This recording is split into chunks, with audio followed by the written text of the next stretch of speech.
What is going on, guys? Welcome back. Commentary for you, Ryan Moody, Jimmy Smith, our MMA show. We came on the air, and before we did, I told Jimmy, I said, Jimmy, you saved your ass, and you don't even know why. And Jimmy doesn't know why. So a little inside baseball. No clue, but you're about to learn. Sit down, I'll educate you. I initially told you 9:30. Then I texted you and I said, hey, can we go a little bit earlier? Because I was doing some research. Believe it or not, I do research before we do these shows. And I said, you know what? Jimmy uploaded his video. And there was a moment in time where I said, you know what? I'm going to watch this guy's video. And I'm going to counterpoint the shit out of every fight that he picks. And I'm going to make it like the anti-Jimmy Smith pick show. But you responded and were like, I'm ready to go early. And I was like, well, then I guess I'm not going to do that. But you almost had a full-blown argument on your hands for a full... Oh, you didn't have time to do your anti-Jimmy Smith picks. I did. But I was contemplating it. You could do that pretty well on this card, because I'm not married to many of the choices. Well, they didn't listen. I feel strongly about certain ones, but I'm not I had to go back and watch Magomed Mustafa because the guy, these Russian cards, this is a New Zealand card, but the Russian fighters take such long breaks, like it's hard to they go do. back. Yeah. And so Mustafa is a bad dude. He's a bad dude. Find me a Russian fighter that isn't a bad dude. Yeah, but he's bad. We'll go over it, but I like him a lot. Where's the weak Russian fighters? Where are they? Where's the guy that the Russian fighters pad their stats against, huh? It's also like when I did my first Bellator show, they said, who's your pick to win the 145-pound tournament? Because it's back in the tournament days. And I picked Patricio Pitbull to win it. Just because at the time he's like 14-0 or 15-0 from the Brazilian scene. And I was like, look, just coming up through that scene, if you can put together 15 wins at the local scene in Brazil, you're a bad dude. And it's the same thing in Russia, Eastern Europe. If you can put together those wins, the local scene's a mother, let alone once you're in the big leagues. It's just coming up in the local scene in Russia. It's got to be really just difficult. Real quick shout out to the Super Nintendo game Bad Dudes, by the way. It was quite fun to play back in the day. I remember. Not about Russian fighters. All right. So we're going to start this card. Another fighter I had to go back and watch. Kevin Aguilar versus Zurabaya Tagivov. I had to go watch Tagivov's fight with Murphy. And interestingly enough, I watched the fight, and I have on Fight Pass, I have the final score off. So I don't final score. That's such a weird way to put it. I have the sequences where you see who won off. So I didn't know going in. Element of surprise, right? He totally got robbed in that fight, in my opinion. But here's the thing. I went back, looked at a couple fights. It's been a while since he's fought. He seems slow late, which is concerning. Did have some nice trips and takedowns, held his head high, took some shots, which probably can hurt him in point fighting. As far as Aguilar is concerned, listen, this guy had like one loss in 10 years before he lost to Dan Ige, which, we're not going to put any shame on that based on what we've seen lately. It's going to be interesting to see how he comes back from that mentally. Exceptional counterpuncher, always wants to engage. I think he's going to obviously have somebody willing to engage here.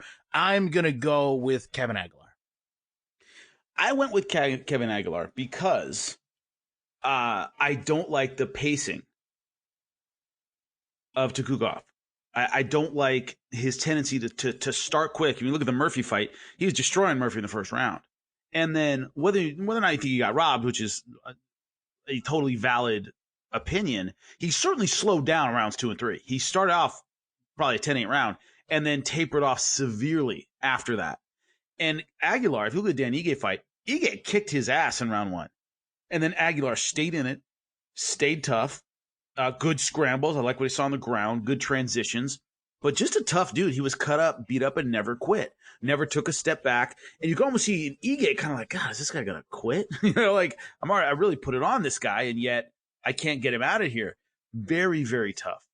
So they kind of showed opposite tendencies in fights. And I think at the high level, that can really catch up to you. Your inability to pace yourself properly. And I think Kevin Aguilar, it looks like his pacing's a little bit better. His heart's a little bit bigger. He's a little bit tougher. I think that carries him over in this fight. Moving up the card, another fighter from Russia that hasn't seen, I guess, limited action would be a better way to put it. You have Magomed Mustafa versus Brad Riddle.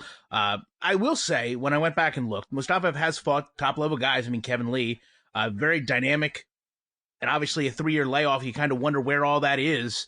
This is going to be his second fight in the past 3 years. He's about 10 months off from his last fight, so it's just hard to know what to expect. I mean, what I saw is a guy that uses range very well in dictating range and pace. But MMA changes a lot, it evolves a lot. And I think if you're going to compete and stay at the UFC level, you have to constantly experience that caliber of fighter. I don't know if you can do that in training and sparring sessions. I think it's different in actual competition. As far as Riddle, solid kickboxer, is really a striker's battle. It's kind of a tough fight to call. And I think this is going to be one of those fights where we talk about, two guys go out, meet in the middle, and the first guy that steps back is the guy that's going to lose. I'm going to go with Riddle just because a little more battle-tested, a little more close proximity to his fights. I just feel like he has the tools to get it done. I'm going with Mustafa because of that unpredictability, his unorthodox tendencies. Great spinning stuff. You saw in the Fiziev fight, spinning back kick, knocked him down and then swarmed him with punches, but the timing wasn't gone. And you ask about the layoff, about a 3-year layoff between Lee and Fiziev. And in the Fiziev fight, his timing was good. His accuracy was good. His spinning shots were on point. He had a lot of power in everything he threw. Brad Riddle, big. It was like a cinder block coming at you. Powerful, broad, strong, stocky, but really basic in his approach. If what you are saying is true, where the guy who steps back is the guy who's going to lose, it's almost certainly Mustafa. I mean, Mustafaev. I'm sorry. It's almost certainly the guy to step back. Mustafaev is the kind of guy who's going to maybe step back and set up Riddle. Riddle's definitely going to come forward, but the problem is that Riddle's style is pretty easy to read. He didn't do anything particularly dynamic or special or unorthodox. If you look at the Malarkey fight, he walked forward and threw big punches. That's what the guy does. Nothing, pretty basic. Big for the weight class, though. He's a big 55er. And if you get Mustafaev backing up and cornered, I think he's going to have success. I think Mustafaev is going to be a little bit too tricky for him. I think he's going to be too accurate and spin at the right time and put some power on him. That's what I think is going to be the difference. Heavyweight fight up next. Ben, king of the no contest, Sisoli versus Marcos Rodrigo de Lima. De Lima just constant forward pressure, man. Great right hook, plenty of power. Mixes his shots up well, has some good judo throws that I saw. Was impressed with that serviceable ground game. I would say Sisoli has the power advantage, though. I mean, his shots, especially the hooks, are just brutal. He will keep his chin up, though. And maybe that's kind of just him wanting to draw out an exchange. And some guys thrive, taking hits. I just think if Ben Sisoli was that guy that's going to walk through the fire, we would have known by now. I think the pressure from De Lima is going to get him back on track, and I see this going De Lima's way. Well, I do as well. There are more X factors that make me think De Lima is going to come out on top. He's big. His punches are kind of loopy. He kind of reminds me of, obviously not on JDS's level, but that similar kind of, his hooks tend to go around your guard. He threw an overhand right shot that hurt Stefan Struve, knocked him down. Good pressure, was able to get mount early on in that fight. Really powerful. Sisoli, one thing about him, I did like how he finished strong against Greg Hardy. If I remember correctly, he won the third round of that fight. But I haven't seen that X factor that separates him from the pack. 2 no contests in a row. I don't know if I've ever seen that in MMA. Certainly not at the elite level.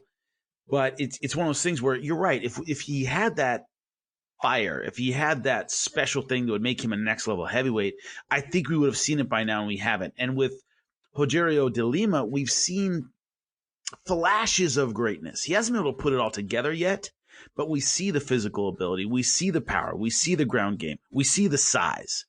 He's athletic for a guy his size as well.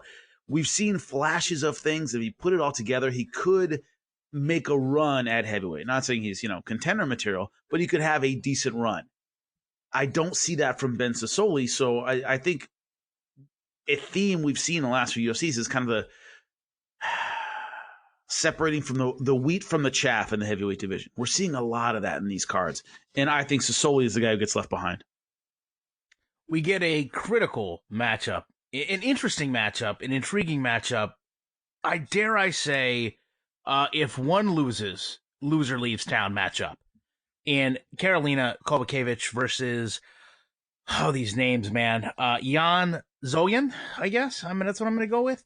Off her win over Angela Hill, perfect on her UFC run. I mean, really well-rounded girl, great striker, great leg kicks, comfortable on the ground, super accurate. But what I really had stand out to me, other than my inability to pronounce her name, was she does a great job at defending herself and keeping her hands up and just fundamental striking.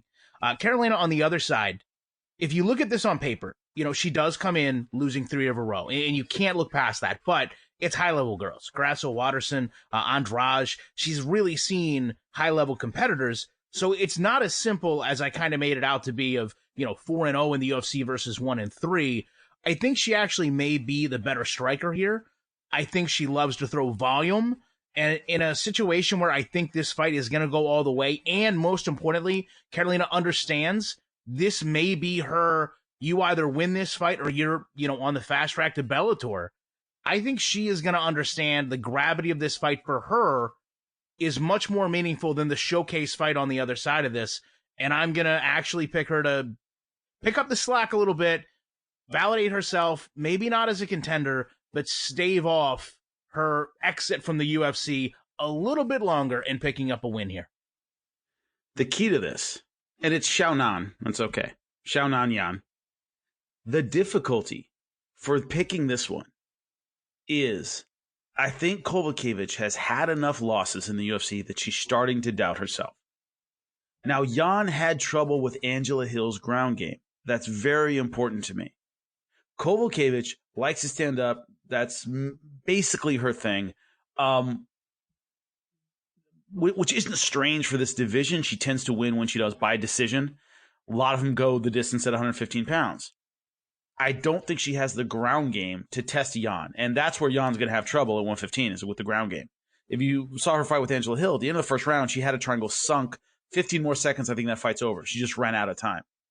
But Xiaonan, she puts everything behind everything she throws. She's a power striker. She stands a bit too tall, but good footwork, good hands, overcommits a little bit to her punches, but tight and powerful. And I think Kovukov, a few fights ago, has a better chance. You're right. If she loses, I think she's out of the UFC.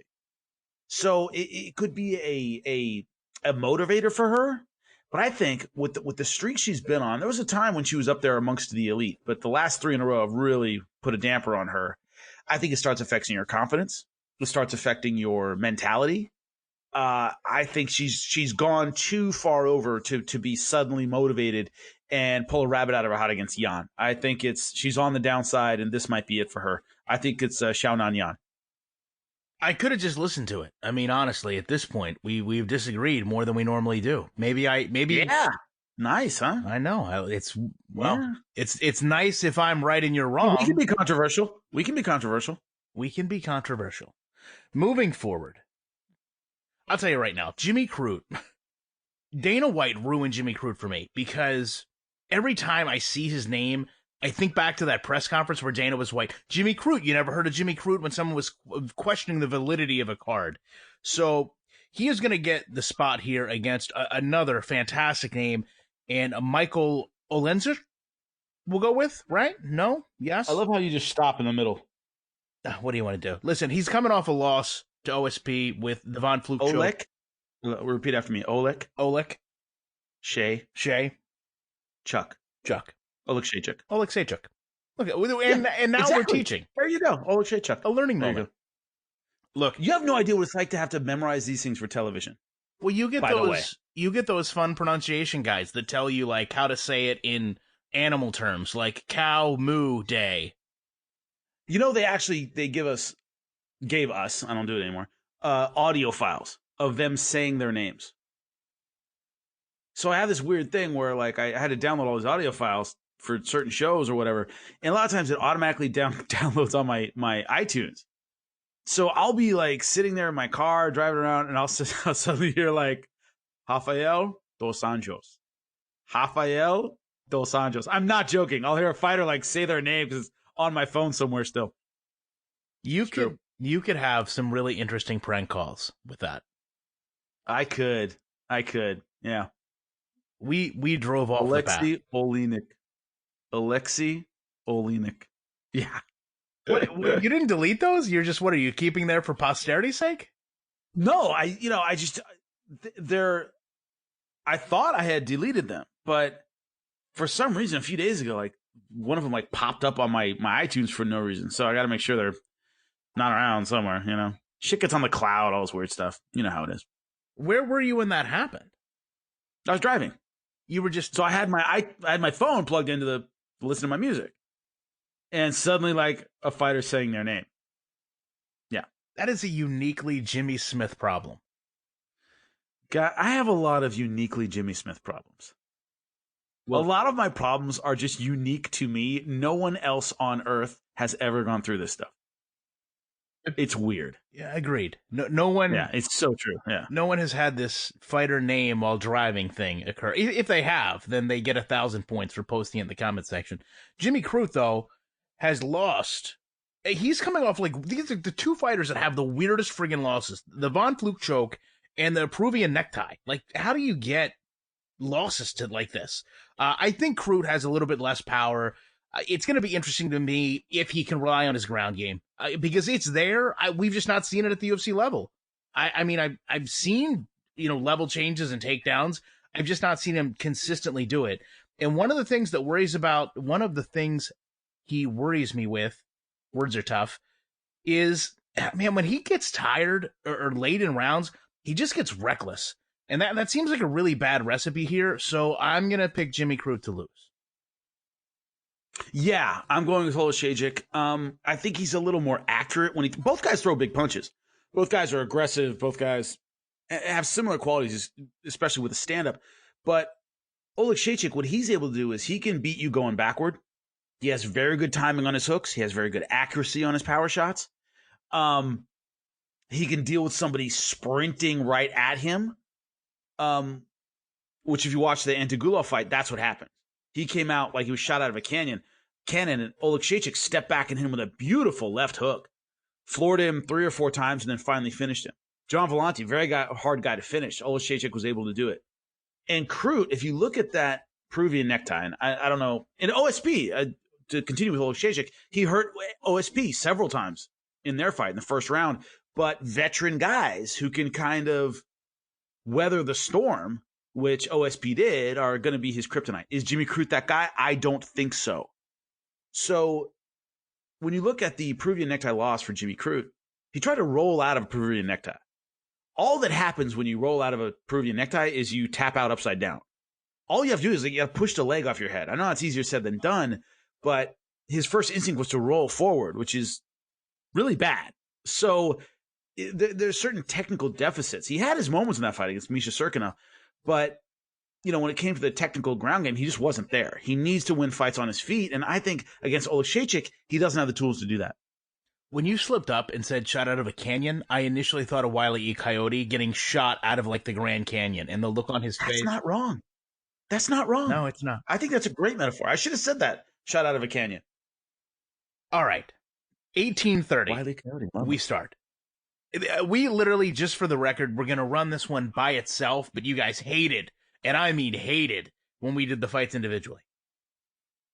Dan Hooker, Paul Felder, great fight. 2 battle-tested guys that need to be 100% finished to be done.